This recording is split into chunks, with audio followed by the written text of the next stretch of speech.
Hi, I'm Gina Vigliotti Madison of Nash Knowledge, and today we're here at CORE, which is the Center for Organ Recovery and Education. And we have with us today Chelsie Sobecki, who is from Donor Family Relations. Chelsie, thanks so much for having us here today. Thank you so much for having us, Gina. We're excited to be here. So Chelsie, can you tell us what it means to be a donor family advocate? Sure, I would love to. So I have been at CORE for almost 17 years. And one of the things I love most about my role here is that I have always been integrated in the authorization process. So I truly get the honor and privilege of sitting down with our donor families at their most difficult time and walking them through the process of becoming an organ donor. And then on the other side of that, I also help in our donor family services departments and run our 13-month bereavement program here at CORE. Great, thank you. So can you talk about maybe some of the questions that you get from donor families, some of maybe the biggest things that come up? Absolutely. So there are a lot of myths and misconceptions with donation. A lot of times our families will bring up to us, my loved one was too sick to be a donor. Or my loved one told me that I never wanted to be a donor because if I put it on my driver's license, the EMS personnel will not do everything in their power to help save my life. So we walk these families through each one of these myths, and that's truly what they are. I think that our families have a very strong misconception because in order to be an organ donor, EMS has to do everything in their power to save you, for you to be able to make it to the hospital, to make it to an ICU, to be on a ventilator. So it's just taking that extra step to walk them through those myths and misconceptions. That's great, because I know I personally had some of those misconceptions myself, especially if you were in a car accident or something and you have that listed on your license. So I think that's great that you explain that to them. Absolutely. And these families, they're some of the most loving, caring individuals who are truly at their worst time in their life. And yet in the end, they are thinking of somebody else. So CORE is very privileged and honored again to be able to walk through this grief journey, because that's exactly what this is. This is a journey. And this organization is an incredible organization that once you become part of our family, we will then continue to walk on this journey with you every step of the way. Can you just walk us through the process and just what that experience is like for a family when they have a loved one who's in the ICU? Regina, so when we have a loved one of their loved ones in the ICU, our organ procurement coordinators are on site after we obtain authorization from that family, and we walk them through that process. So what we do is we evaluate each and every one of the special gifts of the 8 organs in our body, and then our coordinators that are on site work diligently to place those special gifts.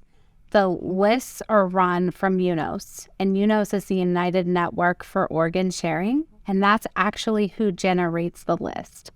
The list is actually based off of height, weight, blood type, and kind of your medical history.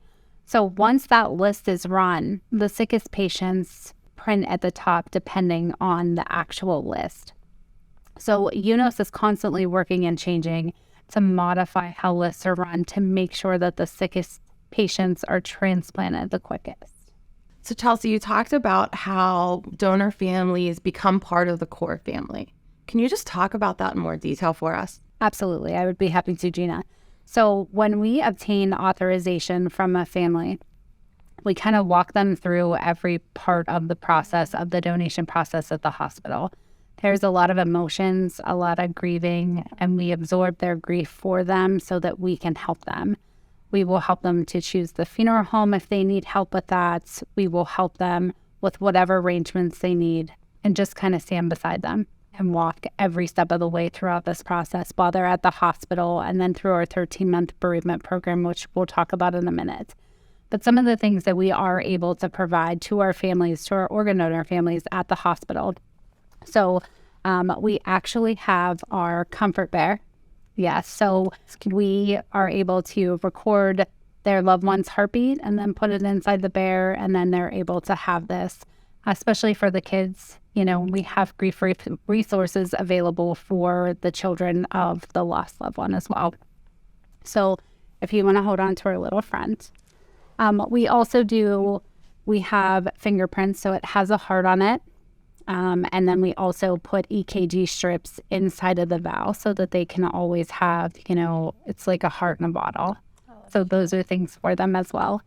And then we do a handprint for them. They are given this beautiful core blanket.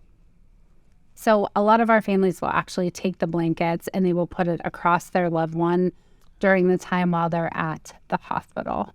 So that is something very special to them. And then we also have honor walks that we will arrange if a family requests it. So all of the hospital members will line up in the hall and be able to line the halls of a hospital, yes, in memory of the loved one and this hero that's giving that special gift. So the families will actually write a moment of acknowledgement card. So one of the things that we always tell our families is that, we don't get to meet them. We only get to meet this incredible family that is saying yes to this special gift that's about to save somebody's life. So we will have them write on this card all about their loved one, like loving, caring, giving sister, would do anything in the world for anybody, had 3 kids, a cat named Joe, all of those things. And before we leave the unit for that special honor walk, we will actually bring the family in and they read that card. If sometimes they're not comfortable reading it, so we'll do it for them. And we will read it, and everybody stops and takes a moment of acknowledgement, a moment of silence in honor of that hero.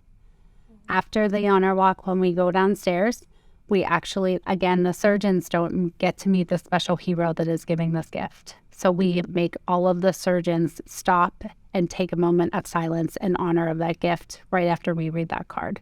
So we truly walk on this journey with them, and they definitely become part of our family. That's so great as a family member of a recipient.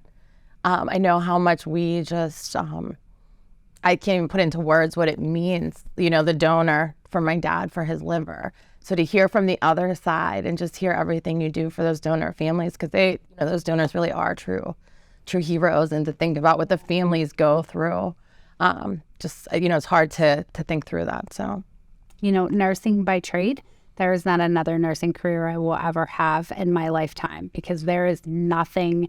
We are the only people that can walk in there at that moment and offer something positive to come out of these horrific tragedies. So once, like I said, this is kind of the circle for us. Once they become part of our family, we genuinely take them and walk every step of the way with these families. So great. Thank you. Mm-hmm.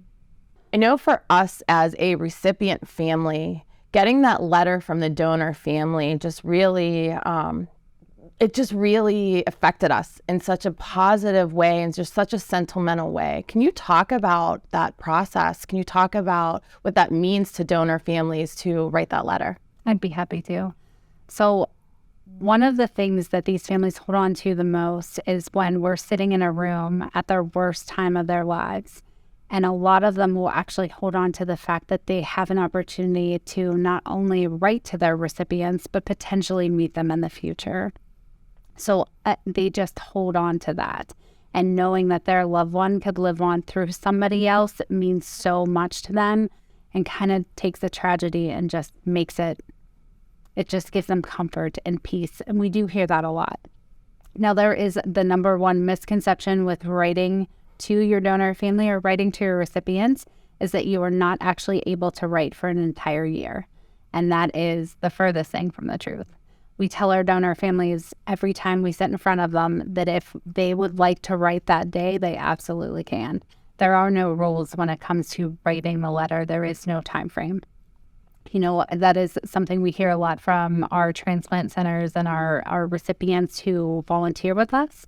But there is no time frame on writing.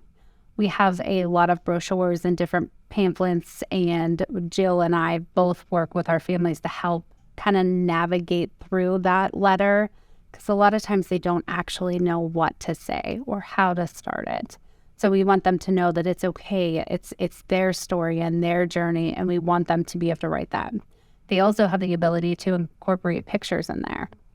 So they can write and they can send that letter here to us here at CORE, and we will mail it to the recipients, or we have a program right on our website that they can write it and it goes directly to us from there. But the amount of comfort and gratitude that our families actually have from receiving it. You know, we do hear a lot, unfortunately. We know that recipient guilt is real. We know that is real. And sometimes it takes a long time for recipients to write, and that's okay. But whenever they're ready, we do encourage them to write to them, because it kind of tells the donor family that I'm ready to hear from you. This is my next step on my journey. No, that's great. Like I said, I just know my dad, his process of writing his letter to the donor family and then receiving a letter from the donor family, it does help take some of that guilt away, because that is definitely very real.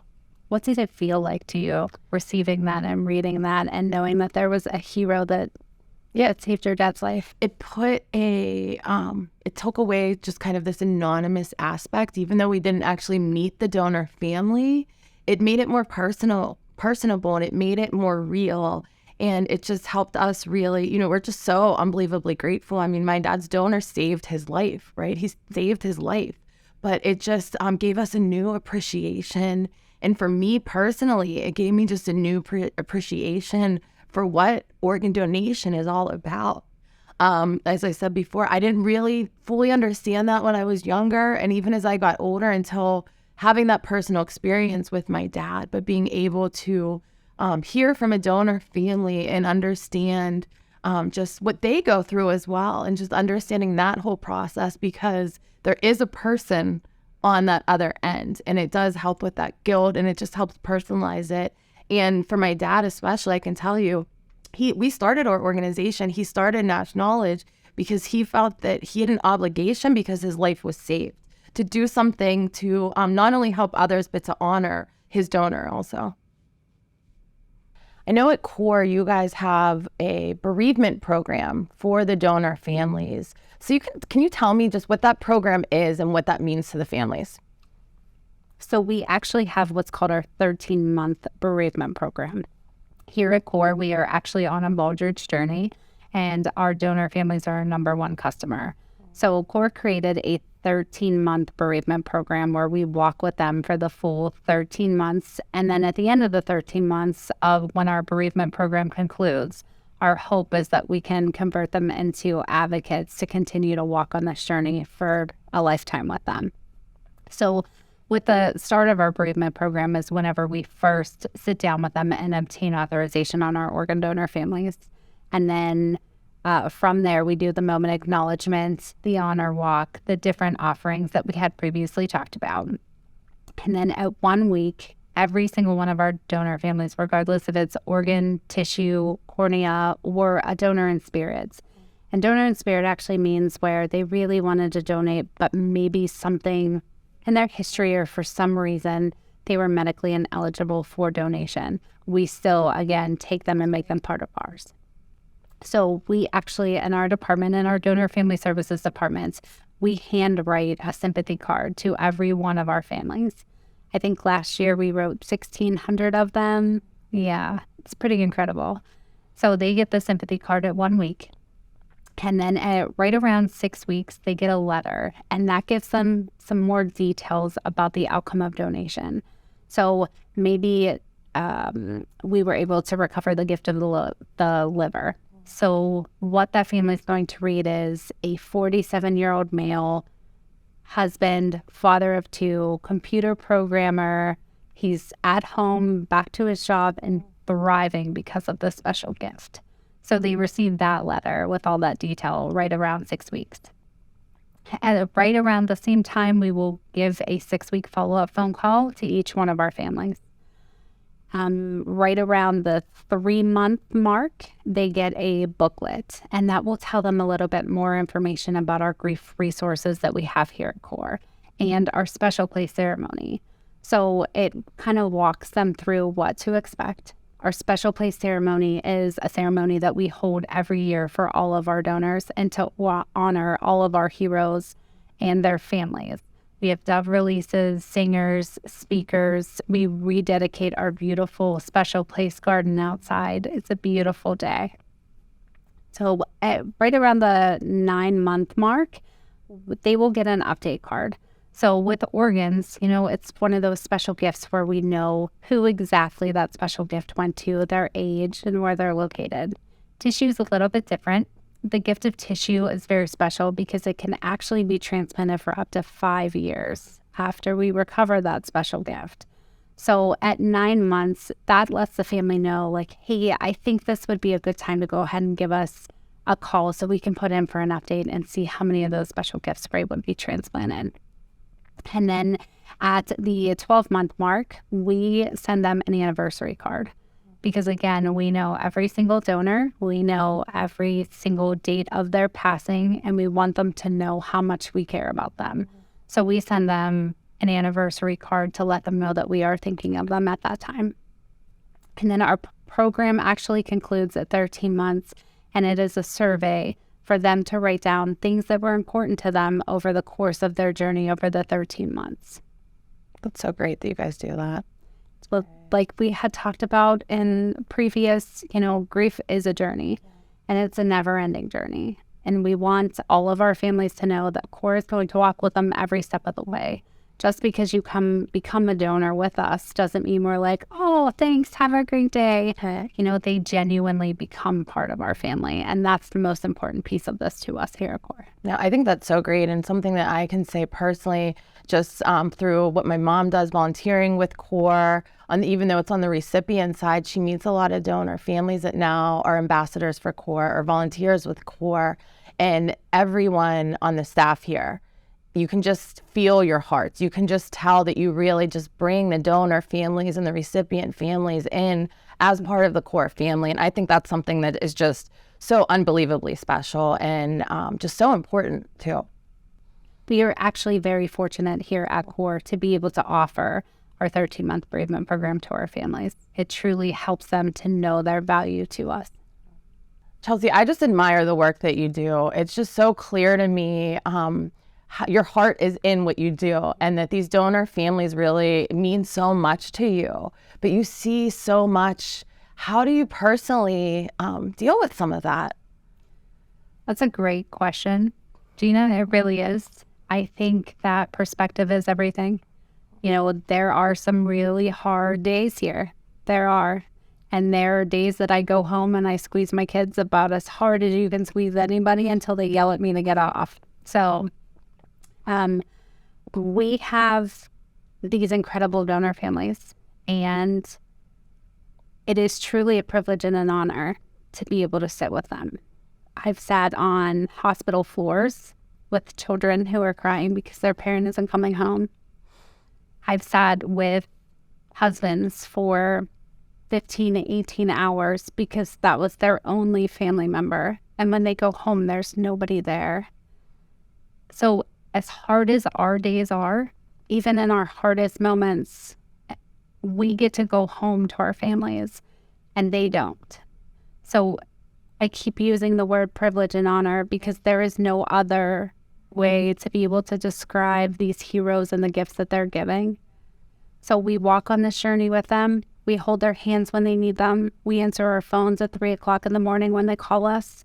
And I have every memorial card that I've had for every family I've ever talked to since coming here, because they are heroes and they are the reason we get up and we do this every day.